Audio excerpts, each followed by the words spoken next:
ବାଘକୁ ସେ ପର୍ଯ୍ୟନ୍ତ ଡରିବା ଉଚିତ ସେ ଯେ ପର୍ଯ୍ୟନ୍ତ ସାମ୍ନାକୁ ନ ଆସିଛି। ସାମ୍ନାକୁ ଆସିବା ମାତ୍ରେ ତାକୁ ମୁକାବିଲା କରିବା ନିଶ୍ଚିତ ଆବଶ୍ୟକ। ଖାଦ୍ୟ ଖାଇବା ସମୟରେ ଯିଏ କଥା କହିନଥାଏ ସେ ଦୀର୍ଘାୟୁ ହୋଇଥାଏ। ଯେଉଁ ବ୍ୟକ୍ତି ପାଖରେ ବିଦ୍ୟା, ଧନ, ତପ, ଦାନ, ଧର୍ମ ନଥାଏ ସେ ପଶୁହୀନ ହୋଇଥାଏ। ଜୀବନରେ ବିଦ୍ୟା ଚାହୁଁଥିଲେ ସୁଖ ଛାଡ଼, ସୁଖ ଚାହୁଁଥିଲେ ବିଦ୍ୟା ଛାଡ଼ିବା ଉଚିତ। ସୁଖ ଲାଳସା କରି ବିଦ୍ୟା ହାସଲ କରାଯାଇପାରେ ନାହିଁ।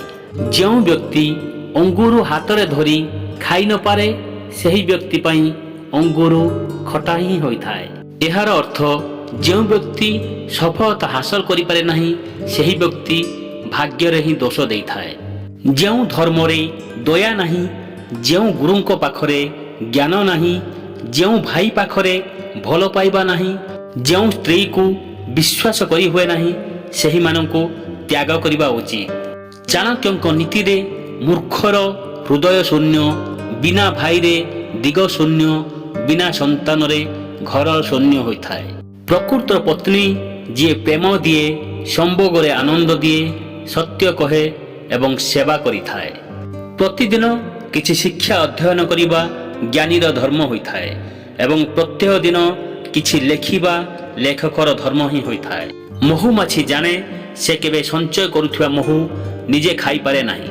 ତା ପରିଶ୍ରମର ଫଳ ଅନ୍ୟମାନେ ଉପଭୋଗ କରିବେ, ତଥାପି ସେ ତା କର୍ମରେ ଅବହେଳା କରେ ନାହିଁ। ପର ଉପକାର ହିଁ ଶ୍ରେଷ୍ଠ ଧର୍ମ ଅଟେ। ଯିଏ ଧନର ଦୁରୁପଯୋଗ କରେ ସେ ପ୍ରକୃତରେ ଧନୀ ନୁହଁ। ଯେଉଁ ବ୍ୟକ୍ତି ଗୁରୁଦ୍ରବ୍ୟ ହରଣ କରେ, ପର ସ୍ତ୍ରୀ ଗମନ କରେ, ସ୍ୱାର୍ଥ ପାଇଁ ବନ୍ଧୁତା କରେ ସେହି ବ୍ୟକ୍ତି ଚାଣ୍ଡାଳ ପଦବାଚ୍ୟ। ଯଦି ଭିଡ଼ିଓଟି ଆପଣଙ୍କୁ ପସନ୍ଦ ଆସିଥାଏ ଗୋଟେ ଲାଇକ୍ କରନ୍ତୁ।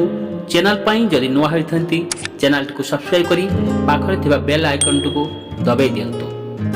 ଜୟ ଜଗନ୍ନାଥ।